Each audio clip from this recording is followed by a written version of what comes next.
So நம்ம ஸ்டுடியோக்கு இப்போ ரீசெண்டாக பர்ச்சேஸ் பண்ணது தான் இந்த LG AC 1.5 3 star AC 2025 model இது. ஸோ இன்னைக்கு இந்த வீடியோவில் வந்து பார்த்தீங்கன்னா இந்த ஏசி எப்படி இருக்குது, இது என்னென்ன ஃபீச்சர் வந்து பார்த்தீங்கன்னா கொடுத்துருக்காங்க, தென் அதுக்கப்புறம் என்ன ப்ரைஸ் நான் வாங்கினேன் அப்படின்னு சொல்லி கம்ப்ளீட் டீட்டெயில் வந்து பார்த்தீங்கன்னா சொல்கிறேன். ஸோ ஃபஸ்ட்டு வந்து பார்த்தீங்கன்னா நான் இந்த எல்ஜி ஏசி என்ன ப்ரைஸுக்கு வாங்கினேன் அப்படின்னு சொல்கிறேன். ஸோ ஏசி நான் வந்து சத்யாவில் வந்துட்டு 35,500 அந்த ப்ரைஸுக்கு வந்து வாங்கியிருந்தேன்.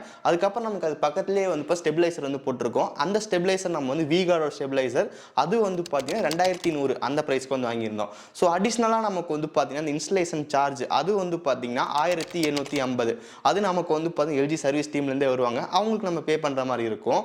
தென் அதுக்கப்புறம் அடிஷ்னல் சார்ஜ் வந்து இப்போ நிறையா இருக்குது. இப்போ இந்த ஏசியோட அவுட்டோர் யூனிட் வந்து நம்ம சன் சைடில் வைப்போம், அங்கே நம்ம கரெக்டாக வைக்க முடியல அப்படின்ற போது நம்ம அந்த ஸ்டாண்ட் வந்து போடுவோம். அப்போ நீங்கள் ஸ்டாண்டு போட்டு வைக்கிறது இன்னும் கூட கொஞ்சம் சேஃப்டி. அப்போ அந்த ஸ்டாண்டு வந்து பார்த்தீங்கன்னா 1000 rupees அந்த ப்ரைஸ் ரேஞ்சில் வந்து பார்த்தீங்கன்னா கிடைக்கும். தென் அதுக்கப்புறம் 3 பின் பவர் பிளக் அது நமக்கு வந்து வராது, நம்ம தான் வந்து 100 ரூபா போட்டு அந்த 3 பின் பிளக்கும் வந்து வாங்கணும். தென் அதுக்கப்புறம் இண்டோர் யூனிட்லேருந்து அவுட்டோர் யூனிட்டுக்கு வந்து பார்த்தீங்கன்னா காப்பர் ஒயர் வந்து போகும், அது நம்ம பாக்ஸில் வந்து 3 மீட்டர் மட்டும்தான் இருக்கும். ஸோ இப்போ அவுட்டோர் யூனிட் வந்து பார்த்தீங்கன்னா கொஞ்சம் லாங்காக வைக்கிறீங்கன்ற போது அந்த கேபிள் 3 மீட்டர் வந்து பத்தாது. ஸோ நீங்கள் எவ்வளோ தூரம் வைக்கிறீங்களோ அதுக்கேற்ற அந்த கேபிள் கனெக்ட் பண்ணுறதுக்கு நமக்கு எக்ஸ்ட்ரா அடிஷனல் சார்ஜ் வந்து ஆகும். ஸோ இந்த மாதிரி ஒரு ஹிடன் சார்ஜும் நமக்கு வந்து பார்த்தீங்கன்னா இருக்குது. இந்த எல்ஜி ஏசி நம்ம ஃப்ளிப்கார்ட் அமேசானில் வந்து பார்த்தீங்கன்னா இருக்குது. ப்ரைஸ் அப்பப்போ வேரி ஆகிட்டே இருக்கும். ஸோ இப்போ நான் கரண்ட்டாக ஃப்ளிப்கார்ட்டில் செக் பண்ணும்போது வந்து பார்த்தீங்கன்னா நமக்கு 37,190 வச்சுருக்காங்க. ஸோ பேங்க் ஆஃபர்லாம் போக 34,190 அந்த ப்ரைஸ்க்கு வந்து கிடைக்குது. அமேசானில் வந்து பார்த்தீங்கன்னா 37,190, பட் நமக்கு அந்த பேங்க் ஆஃபர்லாம் போக 34,440 அந்த ப்ரைஸ்க்கு வந்து பார்த்தீங்கன்னா கிடைக்கிற மாதிரி இருக்குது. இந்த எல்ஜி ஏசி நமக்கு வந்து பார்த்தீங்கன்னா 110, 1.510 அதுக்கப்புறம் 210 அப்படின்ற மாதிரி அவைலபிளாக இருக்குது. ஸோ நமக்கு இருக்கிறது வந்து பார்த்தீங்கன்னா 1.510 3 ஸ்டார் ஏசி. இந்த ரூம் வந்து பார்த்தீங்கன்னா 100லேருந்து 150 ஸ்கொயர் ஃபீட்டில் இருக்குது அப்படின்னா 110 ஏசி வந்து கரெக்டாக இருக்கும். இதே 150லேருந்து 200 ஸ்கொயர் ஃபீட்டில் இருக்குது அப்படின்னா 1.510 ஏசி வந்து பார்த்தீங்கன்னா கரெக்டாக இருக்கும். இதே 250 ஸ்கொயர் ஃபீட்டுக்கு மேலே இருந்துச்சு அப்படின்னா நீங்கள் 210 ஏசி வாங்குறது வந்து பார்த்தீங்கன்னா கரெக்டாக இருக்கும். நெக்ஸ்ட் டிசைன் பொறுத்த வரைக்கும் இதோட சைஸ் வந்து பாருங்க, மெஷர்மெண்ட் சார்ட் இந்த அளவுக்கு வந்து இருக்கும். கீழே வந்து எல்ஜியோட பிராண்டிங் வந்து மென்ஷன் பண்ணியிருக்காங்க, அது பக்கத்தில் வந்து இப்போ டுவல் இன்வெர்டர் வந்து கொடுத்துருக்காங்க. அதுக்கு மேலே நமக்கு அந்த டிஸ்பிளே வந்து இருக்கு. ஸோ அதுதான் நமக்கு எல்லாமே வந்து பார்த்தீங்கன்னா காட்டும் டெம்பரேச்சர் எவ்வளோ இருக்குன்ற மாதிரி. தென் அவுட்டோர் யூனிட் வந்து பார்த்தீங்கன்னாலே தெரியும், நம்ம ஸ்டாண்டு போட்டு வந்து இப்போ ஃபிட் பண்ணி வச்சிருக்கோம். சத்யாவில் நான் வந்து எல்ஜி ஏசி ஆர்டர் போட்டதுலேருந்து எனக்கு வந்து பார்த்தீங்கன்னா கரெக்டாக 2 நாள் ஆச்சு. 2 நாளுக்கு அப்புறம் வந்து இப்போ எல்ஜி சர்வீஸ் டீம்லேருந்து ஆள் வந்தாங்க, அவங்க வந்து இப்போ கரெக்டாக ஃபிக்ஸ் பண்ணி கொடுத்துட்டாங்க. இந்த அவுட்டோர் யூனிட்டில் நமக்கு வந்து பார்த்தீங்கன்னா கோல்ட் ஃபின் ப்ளஸ் அதாவது ஆன்டி கரேஷன் லேயர் இருக்குது அப்படின்னு சொல்கிறாங்க. நமக்கு இது வந்து பார்த்தீங்கன்னா அந்த துரு பிடிக்கிறது அந்த மாதிரிலாம் எதுவுமே ஆகாது.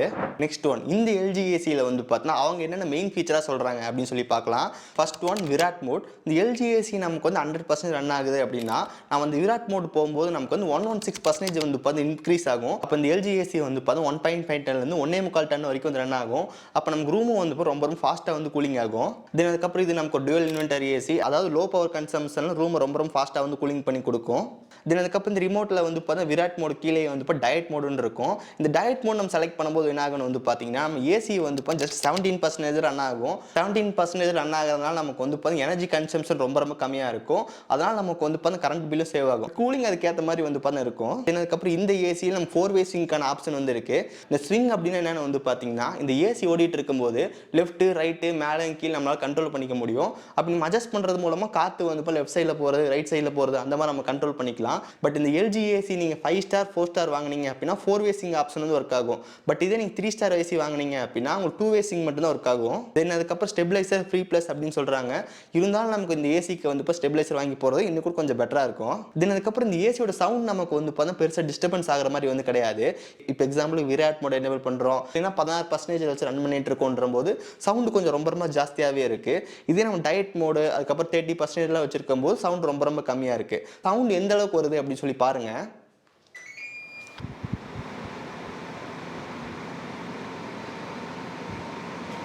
இந்த அளவுக்கு சவுண்டு நமக்கு இந்த ஏசிலேருந்து வருது. பட் நம்ம பெருசாக டிஸ்டர்பன்ஸ் பண்ணுற மாதிரி இல்லை. தென் அதுக்கப்புறம் நமக்கு லோ கேஸ் இண்டிகேஷன் அது வந்து இருக்குது. இப்போ உங்கள் டிஸ்பிளேல வந்து பார்த்தீங்கன்னா CS38 அப்படின்னு வந்து காட்டுச்சு அப்படின்னா லோ கேஸில் இருக்க மாதிரி அர்த்தம். அந்த டைம் நீங்கள் சர்வீஸ் டீம் கான்டாக்ட் பண்ணி இது என்னன்னு செக் பண்ணிக்கலாம். இன்னொன்று எல்ஜி என்ன சொல்கிறாங்கன்னா வந்துட்டு அவுட்டோர் டெம்பரேச்சர் 52 டிகிரி செல்சியஸ்க்கு மேலே இருந்தாலும் இது நம்ம கூலிங்கில் வந்து எந்த மாதிரி பிரச்சனையும் இருக்காது, நீங்கள் ஏசி ஸ்மூத்தாக ரன் பண்ணிக்கலான்ற மாதிரி சொல்கிறாங்க. தென் ரிமோட்டில் வந்து பார்த்து 6-in-1 ஏசி +4 அப்படின்னு வந்து பார்த்தீங்கன்னா கொடுத்துருப்பாங்க. இதில் மொத்தமாக 5 மோட் வந்து இருக்குது. ஸோ ஃபஸ்ட் ஒன் கிளிக் பண்ணுறோம். ஃபஸ்ட் ஒன் கிளிக் பண்ணும்போது நமக்கு வந்து பார்த்தீங்கன்னா ஏசி இது வந்து பார்த்தா ஃபஸ்ட்டு 100% கெப்பாசிட்டியில் வந்து ரன் ஆகிட்டு இருக்கு. உங்கள் ரூமில் வந்து பார்த்து நிறையா பேர் இருக்காங்க அப்படின்ற போது நீங்கள் 100% ரன் பண்ணிக்கலாம். நெக்ஸ்ட் நீங்கள் கிளிக் பண்ணும்போது உங்களுக்கு வந்து 80% வரும். ரூமில் வந்து ஒரு 3-4 பேர் இருக்காங்க அப்படின்ற போது நீங்கள் வச்சுக்கலாம். தென் அதுக்கப்புறம் நீங்கள் வந்து பார்த்தோம் 60 இது நீங்கள் வந்து ஒரு ரூமில் வந்து 2-3 பேர் இருக்காங்க அப்படின்ற போது 60% ரன் பண்ணிக்கலாம். தென் அதுக்கப்புறம் 40% உங்கள் ரூமில் வந்து பார்த்தா பெருசாக யாரும் இல்லை, நீங்கள் மட்டும்தான் இருக்கீங்கன்ற போது கொஞ்சம் லோ லெவலில் வச்சு ரன் பண்ணிக்க முடியும். தென் அதுக்கப்புறம் கிளிக் பண்ணோம் அப்படின்னா நார்மலாக டெம்பரேச்சர் எவ்வளோ வேணுமோ அதை வச்சு கண்ட்ரோல் பண்ணிக்கலாம். ஸோ இந்த மாதிரி ஒரு சில மோட் ஃபங்க்ஷன் இங்கே வந்து கொடுத்துருக்காங்க. இன்னொரு சில ஃபீச்சர் வந்து இருக்குது. இந்த ரிமோட் எக்ஸ்பிளைன் பண்ணோம் அப்படின்னா கண்டிப்பாக உங்களுக்கு புரியும். ஸோ ரிமோட்டை பற்றி நம்ம கண்டிப்பாக ஒரு விஷயம் பேசியே ஆகணும். இந்த ரிமோட்டில் நமக்கு வந்து பார்த்தா பேக் லைட் ஃபீச்சர் வந்து கிடையாது. இது கண்டிப்பாக ரொம்ப ரொம்ப ஒரு மோசமான விஷயம். நைட் டைமில் வந்து பார்த்தீங்கன்னா நீங்கள் கண்ட்ரோல் பண்ணுறதுக்கு ஃப்ளாஷ் லைட் அடிச்சு தான் வந்து பார்த்தீங்கன்னா இந்த ரிமோட் வந்து பார்த்து நம்ம கண்ட்ரோல் பண்ணுற மாதிரி இருக்கும். இந்த ரிமோட் வந்து பாருங்கள், டே டைம் யூஸ் பண்ணுறீங்க அப்படின்னு எந்த பிரச்சனையும் வந்து கிடையாது. லெட்டர்ஸ் எல்லாமே நல்லா தெரியும். நைட் டைம் யூஸ் பண்ணுறீங்க அப்படின்னா ஒன்றுமே தெரியாது. இப்போ எக்ஸாம்பிளுக்கு இந்த லைட்டில் ஆஃப் பண்ணிவிட்டு இந்த ரிமோட் எப்படி இருக்குன்னு பார்க்கலாம்.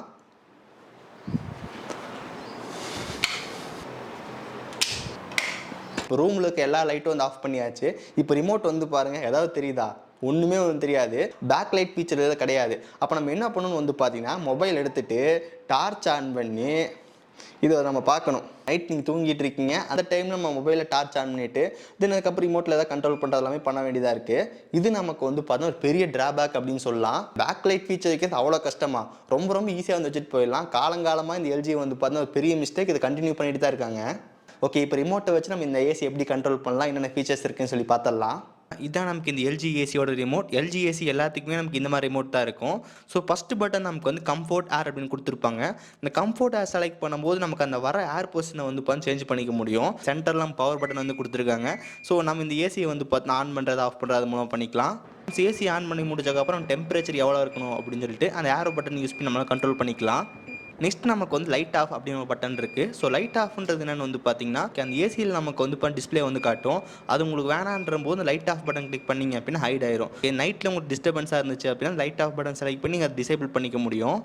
தென் அதுக்கப்புறம் அந்த லைட் ஆஃப் பட்டனே 3 செகண்ட் நம்ம ஹோல்டு பண்ணோம் அப்படின்னா அந்த சவுண்டு வந்து பார்த்தீங்கன்னா ஆஃப் ஆயிரும்.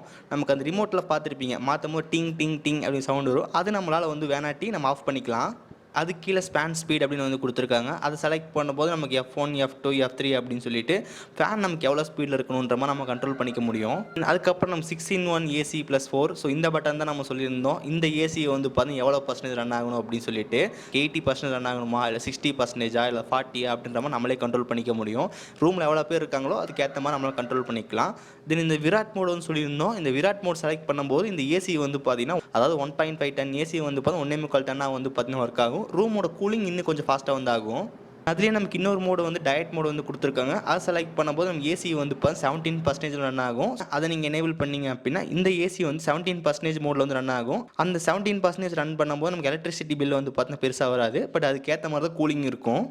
அது கீழே ஸ்விங் பட்டன் வந்து இருக்குது. அந்த ஸ்விங் நம்ம அட்ஜஸ்ட் பண்ணும்போது வந்து பார்த்திங்கன்னா அந்த ஏர் ஃப்ளோ வந்து நமக்கு மேலேயும் கீழே வர மாதிரி கண்ட்ரோல் பண்ணிக்க முடியும். இதே நம்ம லெஃப்ட் ரைட் போகிறது வந்து பார்த்திங்கன்னா முதலே சொல்லியிருந்தோம் 5 ஸ்டார் ஏசி 4 ஸ்டார் ஏசியில் தான் ஒர்க் ஆகும். 3 ஸ்டார் ஏசியில் 2 வே சிங் மட்டும் தான் ஒர்க் ஆகும். அதுக்கு பக்கத்தில் ரூம் டெம்பரேச்சர் அப்படின்னு ஒரு பட்டன் இருக்குது. இதை நம்ம செலக்ட் பண்ணும்போது நம்ம ரூமில் இப்போ கரெக்டாக என்ன டெம்பரேச்சர் இருக்குது அப்படின்னு சொல்லிட்டு ரிமோட்டில் வந்து காட்டும். தென் அது கீழே ரிமோட்டில் வந்து பார்த்தீங்கன்னா ஸ்லீப் டைமர் அப்படின்னு 2 பட்டன் வந்து இருக்குது. ஸ்லீப் பட்டன் செலக்ட் பண்ணும்போது நமக்கு எவ்வளோ நேரம்னு வந்து காட்டும். 1 hour 2 hour 3 hour அப்படின்னு செலக்ட் பண்ணிவிட்டு தென் செட்டுன்னு இருக்கும். அந்த பட்டன் செட் பண்ணிட்டீங்க அப்படின்னா 1 ஹவருக்கு அப்புறம் அதுவே உங்களுக்கு வந்து பார்த்தீங்கன்னா ஆட்டோமேட்டிக்காக ஆஃப் ஆயிரும். டைமர் அப்படின்னா வந்து 10 minutes 20 minutes அந்த மாதிரி செட் பண்ணிக்க முடியும். செட் பண்ணுறதுக்கு வந்து பார்த்தீங்கன்னா ஜஸ்ட் உங்களுக்கு அந்த ஏரோ பட்டன் யூஸ் பண்ணி எவ்வளோ வேணும்னு கண்ட்ரோல் பண்ணிவிட்டு தென் அதுக்கப்புறம் செட் பட்டன் செலக்ட் பண்ணிங்க அப்படின்னா செட் ஆயிரும். உங்களுக்கு ஒரு ஏசிலேயே வந்து டைமர் மாதிரி இண்டிகேட் பண்ணும். அது வந்து பாருங்கள், நம்ம டைமரும் செட் பண்ணியிருக்கோம். இதை கேன்சல் பண்ணுறதுக்கு வந்து பார்த்தீங்கன்னா அந்த செட் பட்டன் வந்து டபுள் டைம் ப்ரெஸ் பண்ணீங்க அப்படின்னா உங்களுக்கு ஆட்டோமேட்டிக் கேன்சல் ஆயிரும். ஃபைனலாக வாரண்டி பொறுத்த வரைக்கும் நமக்கு வந்து பார்த்தீங்கன்னா ஏசிக்கு வந்துட்டு 1 இயர்க்கான வாரண்டி வந்து கொடுத்துருக்காங்க. இந்த 1 இயர்க்குள்ள நம்மளால் 3 சர்வீஸ் வந்து ஃப்ரீயாக வந்து பண்ணிக்க முடியும். உங்களுக்கு எப்போ வேணுமோ அப்போ வந்து பார்த்தீங்கன்னா எல்ஜி கஸ்டமர் கேர் கான்டாக்ட் பண்ணி நீங்கள் புக் பண்ணிக்கலாம். ஒன்ஸ் புக் பண்ணோம் அப்படின்னா மேக்ஸிமம் நெக்ஸ்ட் டேவே வந்துடுறாங்க. ஒரு சில டைம் நமக்கு 2 நாள் கழிச்சு வந்து பார்த்தீங்கன்னா வந்துடுறாங்க. அது நமக்கு எந்த பிரச்சனையும் வந்து கிடையாது. சர்வீஸ் ரொம்ப ரொம்ப சூப்பராகவே இருக்குது. தென் அதுக்கப்புறம் நமக்கு அந்த பிசிபி போர்டு அதுக்கு வந்து பார்த்தா 5 இயர்ஸ்க்கான வாரண்டி வந்து கொடுத்துருக்காங்க. தென் கம்ப்ரஸருக்கு வந்து கொடுப்பேன், 10 இயர்ஸ்க்கான வாரண்டி வந்து கொடுத்துருக்காங்க. கரண்ட் பில் பொறுத்த வரைக்கும் வந்து பார்த்தீங்கன்னா கரெக்டாக கண்டுபிடிக்க முடியல, எவ்வளோ மந்த் எவ்வளோ டிஃபரன்ஸ் வருது அப்படின்னு சொல்லிட்டு. ஏன்னா நான் இது மோஸ்ட்டாக வந்து பார்த்தீங்கன்னா ஒரு நாளைக்கு 1 மணி நேரம் யூஸ் பண்ணுறேன், இன்னொரு நாள் 2 மணி நேரம் யூஸ் பண்ணுறோம், ஒரு சில நாள் யூஸே பண்ணுறதில்ல. இந்த மாதிரி ரேண்டமாக யூஸ் பண்ணுறதுனால எவ்வளோன்னு கண்டுபிடிக்க முடியல. பட் எல்ஜி என்ன சொல்கிறாங்கன்னா வந்துட்டு நீங்கள் ஒரு 5 ஸ்டார் ஏசி வச்சிருக்கீங்க அப்படின்னா ஒரு மணி நேரம் யூஸ் பண்ணுறீங்க, அப்போ உங்களுக்கு வந்து பார்த்தீங்கன்னா 1.2 1.5 யூனிட் கிட்ட வந்து பார்த்தீங்கன்னா இருக்கும் அப்படின்றாங்க. இதே நீங்கள் 3 ஸ்டார் ஏசி வச்சிருக்கீங்க, அப்போ ஒரு மணி நேரம் ரன் பண்ணுறீங்கன்ற போது 1.5 1.7 யூனிட் வந்து பார்த்தீங்கன்னா கன்சியூம் பண்ணும் அப்படின்றாங்க. இந்த வீடியோவில் நம்ம வந்து பார்த்தீங்கன்னா இந்த எல்ஜி ஏசி பற்றி எனக்கு தெரிஞ்சது எல்லாமே நான் சொல்லிட்டேன். சப்போஸ் ஏதாவது எக்ஸ்ட்ரா இன்ஃபர்மேஷன் இருக்குது அப்படின்னா வந்து பார்த்தீங்கன்னா கமெண்ட் செக்ஷனில் வந்து போடுங்க, மற்ற யூசர்ஸ் வந்து பார்த்து தெரிஞ்சுக்குவாங்க. ஓகே, எனக்கு இந்த ஏசி வந்து பார்த்தீங்கன்னா கம்ப்ளீட்டாக சாட்டிஸ்ஃபேக்ஷனாக இருக்குது. எந்த விதமான எனக்கு பெருசாக வந்து டிஸ்வான்டேஜ் சொல்கிற மாதிரி எனக்கு எதுவும் பெருசாக தோணல. ஸோ குறை அப்படின்னு சொன்னால் வந்து பார்த்தீங்கன்னா ரிமோட்டில் பேக் லைட் ஃபீச்சர் வந்து பார்த்தீங்கன்னா கொடுத்துருக்கலாம், அது இல்லை. இந்த எல்ஜி ஏசி எனக்கு பிடிச்ச விஷயமே ஒரு கூலிங் ஃபாஸ்ட் ரொம்ப ஃபாஸ்ட்டாக வந்து இருக்குது. நம்ம அந்த விராட் மோட் எனேபிள் பண்ணும்போது 10 to 15 மினிட்ஸ்க்குள்ளே நமக்கு வந்து நல்ல கூலிங் வந்து ஃபீல் பண்ண முடியுது. எனக்கு இந்த ஏசி வந்து பார்த்தீங்கன்னா கம்ப்ளீட்டாக அந்த ப்ரைஸ் கொடுத்தா தெரியுது. இந்த ஏசிக்கான பை லிங்க் வந்து டிஸ்கிரிப்ஷன் வந்து கொடுத்துருக்கேன், மறக்காம செக் பண்ணி பாருங்க. ஓகே, ஸோ ஸோ இந்த வீடியோ அவ்வளோதான். இந்த வீடியோ பிடிச்சிருந்துச்சுன்னு நினச்சிங்கன்னா மறக்காம ஒரு லைக் கொடுங்க. இதே நிறைய வீடியோஸ் பார்க்குறக்கு கீழே ரெட் கலர் பட்டன் கிளிக் பண்ணி மறக்காம சப்ஸ்கிரைப் பண்ணி ஃபாலோ பண்ணுங்க. ஸோ இந்த வீடியோ அவ்வளோதான். நல்ல சந்திக்கிறேன். See you guys, bye. Have a nice day.